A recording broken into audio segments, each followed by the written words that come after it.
Let's say you're a very, very wealthy Middle East sovereign fund and you're managing, I don't know, $500 billion. And you don't need any more oil as an investment because you've already got that in the ground. So you go to an indexer like me and say, look, give me the S&P, less energy, less airlines. And that's what indexers do. So we as an industry get to see fund flows 24/7 every day. And there are billions of dollars out there waiting for policy, because for all the excitement about Bitcoin, for all the excitement about crypto, for all of the wonderful productivity, these products and blockchain, and everything that's promised that you're going to be hearing about the next 3 days, these massive pools of capital, these trillion-dollar pools, own this much crypto, this much, practically nothing. It's the purvey of high net worth individuals, hedge funds, and retail investors. And that's okay. But what we're missing is policy. When we get policy and the regulator regulates, that's not a negative thing. The spigots of capital are going to flood into this sector like you've never seen. And so for those of us that can invest in it now, you're getting ahead of what's going to be a huge wave of interest when policy occurs. I predict in the next 10 years that crypto, blockchain, Bitcoin, all of this innovation will be the 12th sector of the S&P. Now, why do I say that? Because Bitcoin is not a coin, it's software. Ethereum is software. Avalanche is software. Helium is software. Solana is software. It's all software. And the smartest hands over keyboards today in the world are developing on the chain and bringing innovation to financial services, which in the end is the largest sector on earth. Now, what we need is policy. We need government to catch up with us so that we don't lose leadership in America to this very important 12th sector of the economy. There's no question. So let me give you a quick update, because I've been spending a lot of time in Washington in the last 3 months, a lot of time. And the good news is, on a bipartisan basis, there are many senators and reps that are thinking about this in a proactive way. So I'm going to give you what I'm calling the 5 vectors of policy and give you an update on where we're at on this stuff, because I've actually read these bills. They're big. A lot of reading, a lot of bedtime reading here. But there's a lot of good innovation occurring. Let's start with the big daddy bill that's coming out of Cynthia Lummis. She is coming here on Friday to give a keynote. This is a very important milestone, to have a senator come here and address this important sector with a bipartisan mandate. That signals that regulation is coming, and that is a good thing. That's vector number 1. Vector number 2, the president himself, in his direct order, his executive order, talked about crypto as something that he wouldn't make illegal. That was the most important message in there. But there was also a concern about climate change, which I'll get to in a minute. Then there's BlackRock, the Larry Fink mandate that has discussed this sector as well, also a concern about ESG and climate change. Last night at 6 o'clock, Bill Hagerty dropped a bill. 2 pages. I spoke to the senator last night. A 2-page bill that would make stable coins legal. This is a genius piece of legislature. If it's 2 pages, every senator can read it. And it's very simple. What this says is this. Why is this any different than a money market fund? Why can't we have a simple audit every 30 days with the underlying security and side of it, whether it be USDC or any other stable coin?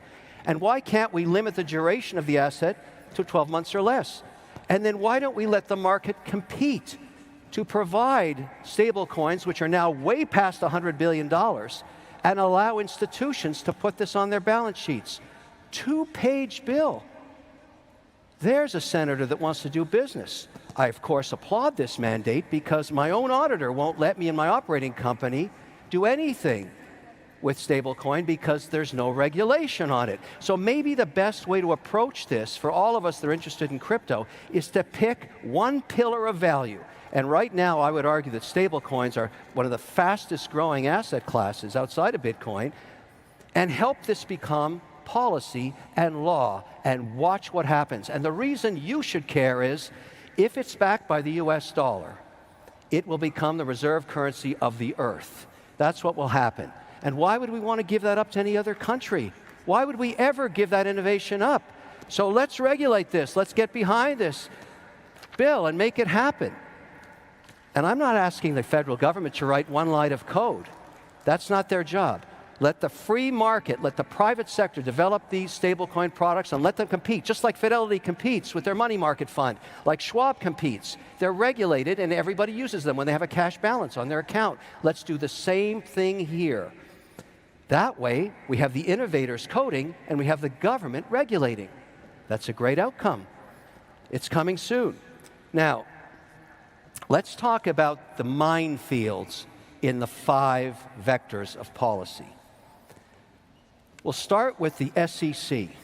Now, I don't know if you read these memorandums, but a few weeks ago, they started proposing that in addition to financial audits in all companies that are public, in all 11 sectors of the economy, that they have a carbon audit, that they get somebody, if you claim that you're carbon neutral, you're going to get audited every quarter. Now, in the Bitcoin mining industry, where I'm a participant, the way we get carbon neutral is we buy carbon offsets. The problem with a carbon offset is the tracking error is so huge that no public auditor will sign off on those statements. You can say you're carbon neutral, but there's nobody going to sign it at the risk of being offside with the SEC. So if the SEC adopts that policy, that's bad for proof of work. And it's bad for Bitcoin mining, because the first pioneers of this in the US were very concerned about being ESG compliant, and they went to that market. They went to the offset market. 2 weeks ago in the EU, they tried to ban proof of work because they were so concerned about how much carbon it was doing. Now, here's why Bitcoin mining is going to save the world. If this policy gets implemented, because it's also in the ESG mandate that Larry Fink at BlackRock put in place, and it's also mentioned directly deep in the executive order of the president himself. It's a direct swipe at Bitcoin mining. But why is Bitcoin mining good for the earth? Because the next generation of Bitcoin miners, and some of them are represented right here, are starting to work with energy that does not require carbon. Hydroelectricity and nuclear power, wind and solar. The drive to produce Bitcoin is so economic in value that they will go ahead and fund the next generation of machines and turbines. 90% of dams built in America in the last 100 years contemplated hydroelectricity, but never installed the turbines. I'll install the turbines. Why? Because it's great economics if I can use that and not be hassled by a carbon audit.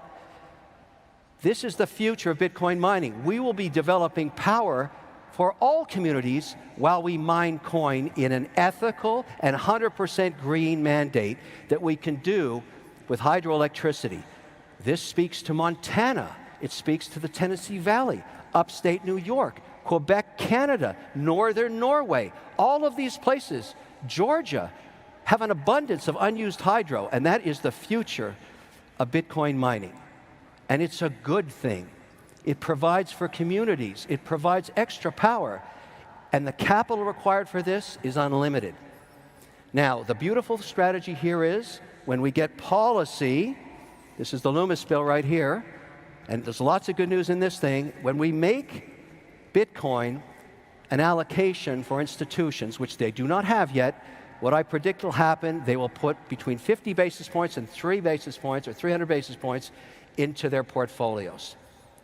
How much money is that? Trillions of dollars. So if you want to see Bitcoin appreciate in value, if you're an advocate like I am, because it's software and it's a property and maybe it's a currency, you want regulation. You embrace this and you stand back and watch the capital pour into this.